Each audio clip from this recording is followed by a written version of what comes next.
Burnt rubber and bloodstains are all that remains of the enemies you leave in your wake as you shoot, smash, crush, and explode your way to becoming the king of the road. What is cracking, everybody? It's Man here, and in this video we're going to be taking a quick peek at Death Skid Marks by Studio Whiskey Tango.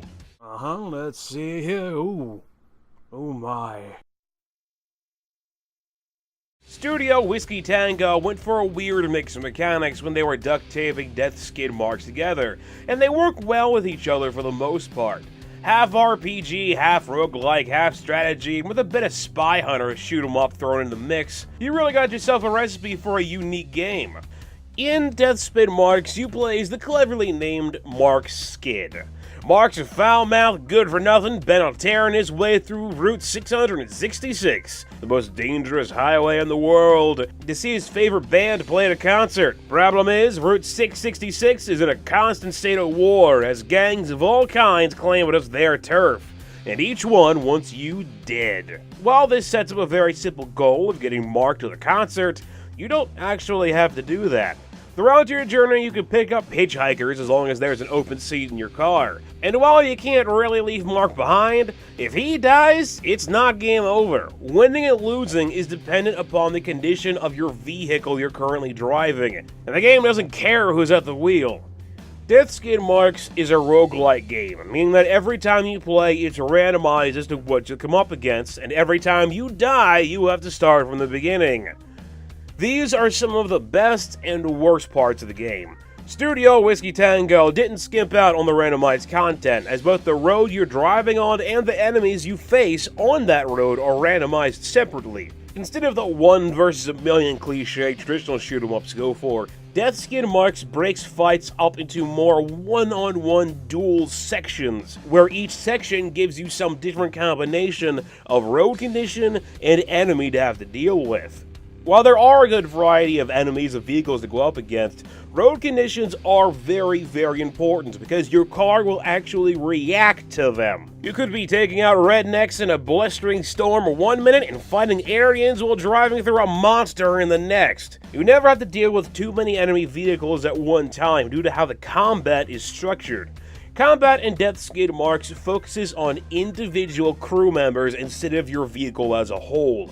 While the driver can only focus on driving, everyone else can hold a weapon, be it a gun for ranged attacks or a bat for melee attacks. Each character will use their own weapons individually if they can, so a full car of 4 people can have 2 characters firing at the reticle as you move it around the screen, while another will beat on whatever gets close to them with some kind of melee weapon. Drivers aren't completely helpless either, as they have the car as their own weapon. They can use it to run people off the road or even do a little bit of melee damage depending upon what vehicle you're driving.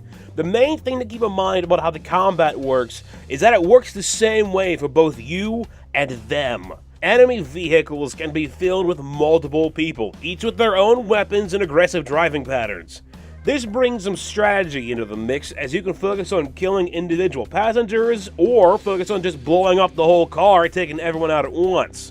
Cars do have a lot more life than people, so keep that in mind. When you're done making modern art out of dead bodies and recently exploded car parts, you're left to be given 2 options of where to go next. No matter which path you choose, you're still going to make progress down Route 666, but you don't want to make your decision too hastily. Each direction is depicted as a road sign, and each road sign usually has a hint as to what kind of road condition or nut jobs you'll face by going that way. There's also a chance you'll come across a pit stop. There are multiple kinds of pit stops you can find, but the most common one is a shop. Heading to a shop will give you access to multiple kinds of goodies, where you can buy food to heal your crew, as well as pick up new crew members for free and swap out old ones that have almost bit the dust. You can also buy and sell weapons, buy vehicle upgrades, repair your car, buy drugs to upgrade crew members, and purchase special items. Each crew member can hold 1 weapon, as long as you're not the driver, and 1 special item. Special items can either be one-use things, such as grenades, tear gas, or duct tape, or they could actually be boosts that will boost the crew member who's holding them, such as a scope to increase your shooting ability, and brass knuckles to increase your punching ability. Each crew member also has their own stats, which can be upgraded up to about 4 times, but they also have their own strengths, such as shooting, and weaknesses, such as getting shot. These are shown by the pluses and minuses next to those stats. And while you can give anyone any items in the game, it's not a smart move to give someone who's good with a melee weapon a gun, or vice versa. Building a powerful crew that works off their strengths and have upgrades to make up for the weaknesses is the core of Death's skid marks. But of course, everything in the game is randomized, so you can never count on finding what you need at the shop, nor having enough cash to buy it when you do find it. To help you get more funds, each crew member can take different tasks that will vary from staying alive to the end of a section to only killing cars in a specific way. You can also use your time with the shop to move around what seats your crew members are in, as well as trade items and tasks between them.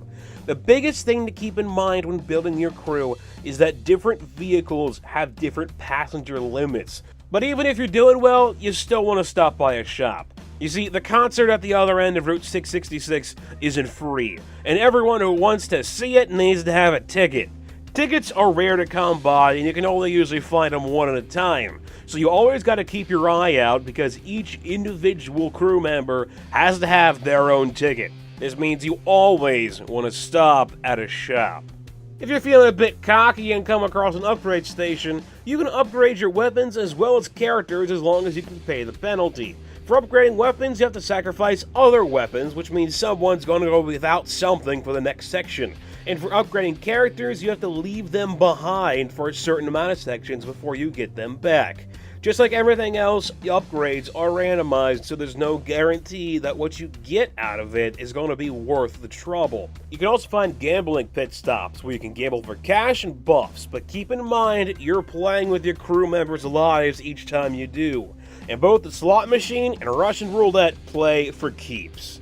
Death Skid Marks is a deceptively difficult game. I found the first part of the game to be mostly a cakewalk, and it's easy to build a powerful crew. For a while, that is.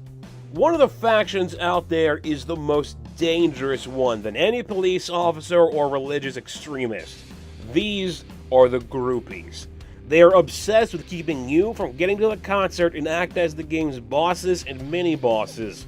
While there's a wild variety of them to go up against, pretty much all of them are ridiculously difficult and much, much harder to fight than anything that comes before them. The first boss of the game has constantly turned me into roadkill within a few seconds and left me up a creek without a paddle the few times I'm able to actually take it down. While it's true some of them can be a bit creative, such as a giant brain monster that confuses your crew and reverses your controls, but all of them are a pain to deal with. What doesn't help the difficulty are the bullets themselves. The bullets that you fire and the bullets that are fired at you all look the same. They're all very fast, small, and very difficult to see, let alone actually dodge before they hit your car. Some bosses do fire larger bullets that can actually be dodged, but for me, most fights turn into a war of attrition, where I just try to deal out more damage than they can do to me. While you can always see the health of your crew on the left of the screen, as well as the condition of the different parts of your car at the top left of the screen, nothing you shoot at ever shows any kind of health bar, not even bosses. You have to guess how close vehicles are to exploding depending upon how they look, which is rather annoying.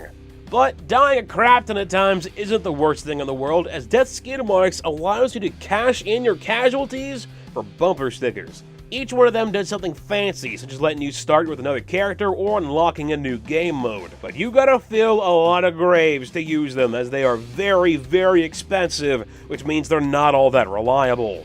While the game's graphics are pretty good, and I like the art style that Whiskey Tango went with, Death Skid Marks' theme definitely is not for everyone. It's rude, crude, and doesn't care if you like it or not. The game also starts with an old TV monitor filter on by default. I can't stand to look at it for long without getting some kind of a headache. Thankfully, you can turn it off in the options menu, but it's obvious the artwork was designed with this filter in mind, as most of it ends up looking blurry when you turn the filter off. Overall, Death Skid Marks is an alright game. The more I play it, the more I like what it's trying to do by combining so many different ideas together. Even though the game talks about driving at high speeds, I feel like it actually plays very slow, which is only amplified when you have to restart after dying every single time. The music in this game also isn't that great, like, at all. I think the main menu music is the worst main menu music I have heard in a long time. Death Skid Marks is available on Steam for $9.99, and its Steam page boasts about the game having an original soundtrack of 50-some songs. While that may be true, there's only a select few that I can stand to listen to in-game, and none of them I would specifically choose to hear outside of it. If you find that it catches your fancy, you can purchase it either on Steam or Bandcamp for $2.99, but there's no kind of bundle to get both the game and the soundtrack together at the same time. Is the game worth its $9.99 price tag?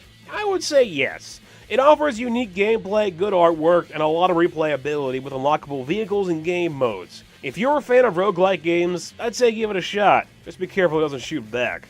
That's it for this quick peek. Please let me know what you think about the game or this video in the comments section. I'm Mega Pie Man, and I'll talk to you guys later. Interact with it, nor can you change it in any way, but it's always there, looming in the back like some kind of dark shadow over the entire game. The main thing about it is that you don't get to play as a gun-toting soldier. Instead, you're a civilian caught in the crossfire.